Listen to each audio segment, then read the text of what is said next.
Hi, it's me, Mr. Gassman, and I wanted to create some content for you to look at, hopefully to show how some of the signal processing that was in the little mini lecture I put up there is done in ProTools.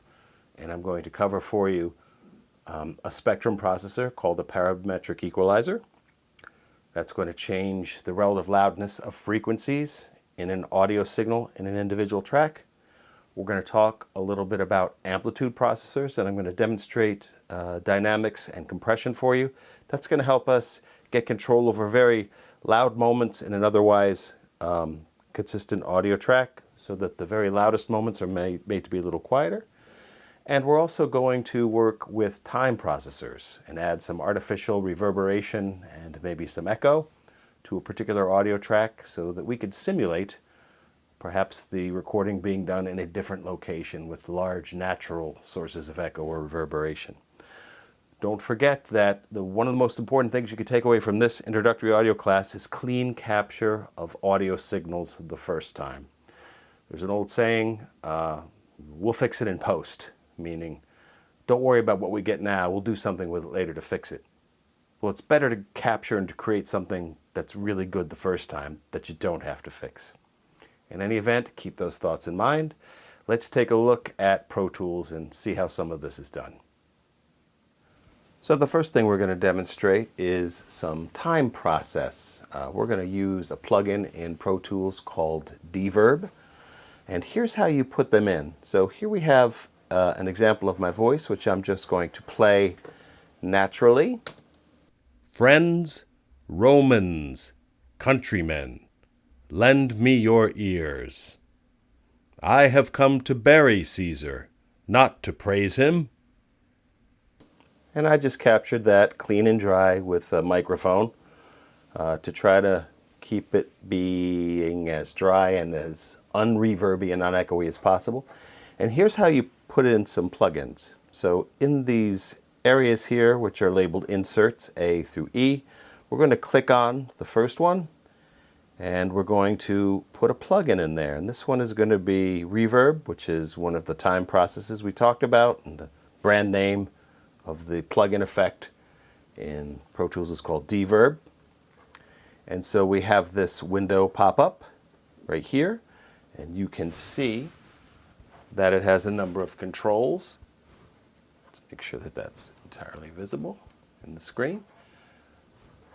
In fact, I'm just going to zoom it out a little. So we see we have a variety of presets. Here's something called hall, church, plate is a type of reverberation, a mechanical reverberation, room 1, room 2, etc. And we can have small, medium, or large. So if we chose church and large, and we're going to make it be about a 20% balance between the dry original input you just heard and the wet reverberation effect. It sounds like this. Friends, Romans, countrymen, lend me your ears. I have come to bury Caesar, not to praise him. And that, of course, sounds like a person speaking in a large cavernous room with a lot of reverberation. So this is going to be dependent upon how high or how low you turn up the wet-dry balance here.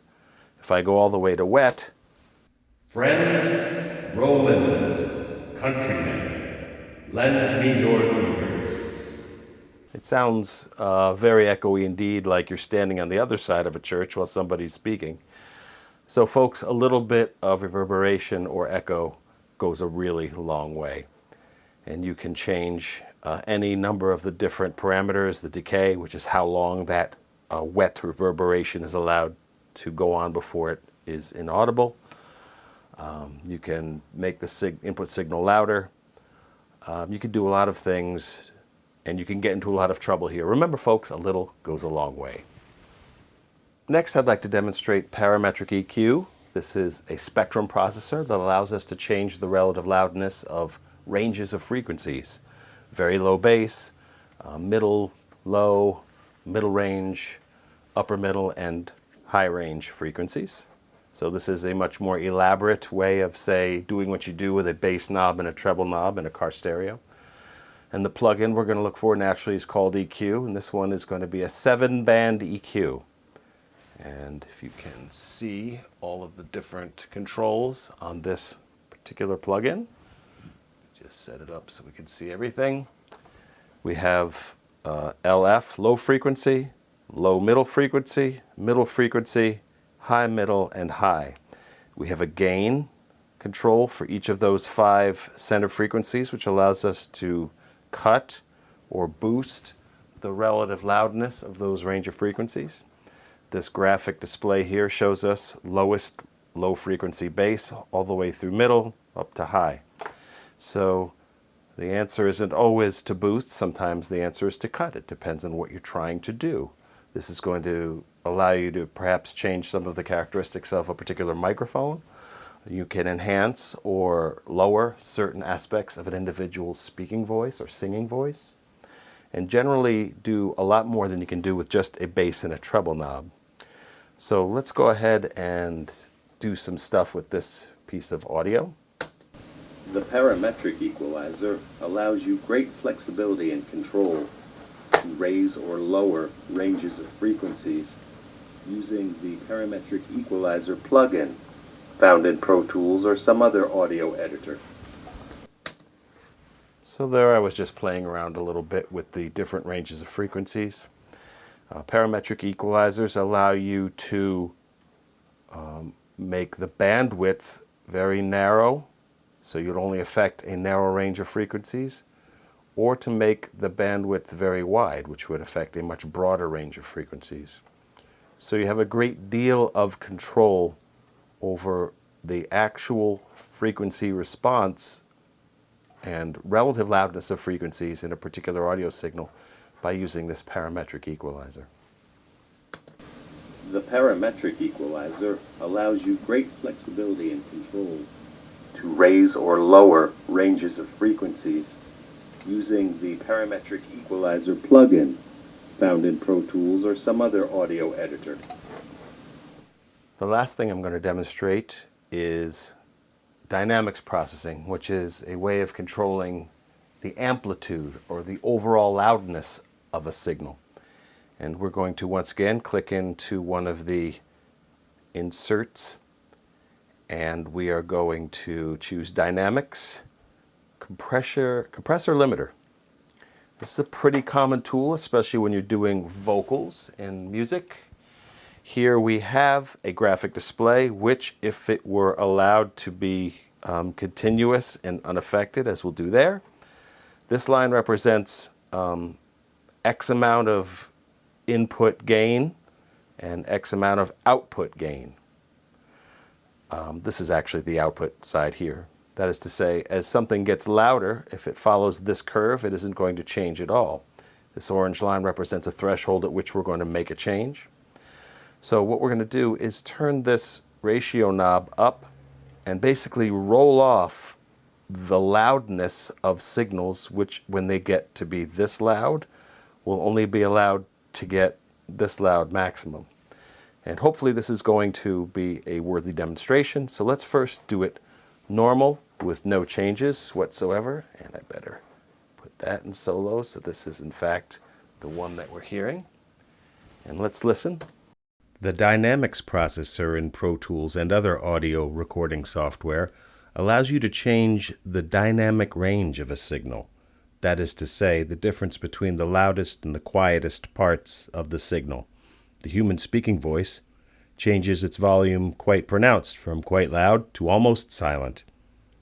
So using the compression feature found in these dynamics processors, you can limit how loud certain sounds can get and also how quietly they can be heard, basically changing the difference between the loudest and the quietest parts of an audio signal.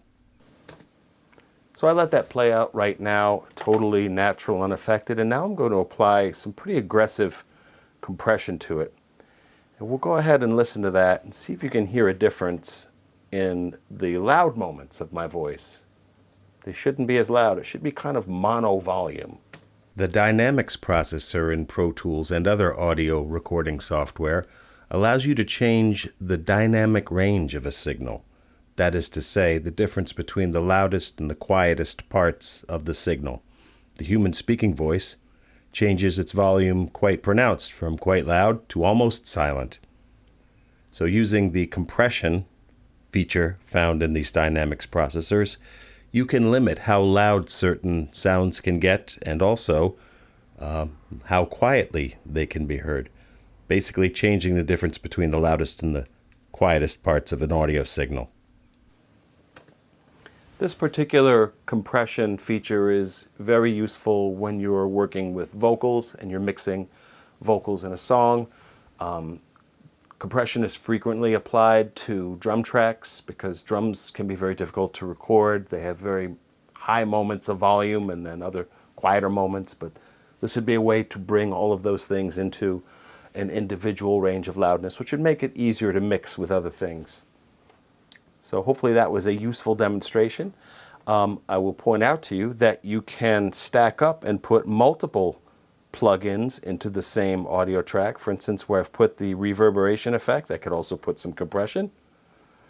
I could also add EQ if I wanted to during the same thing. And then you have the ability to control these different things, these different aspects of that signal in one track.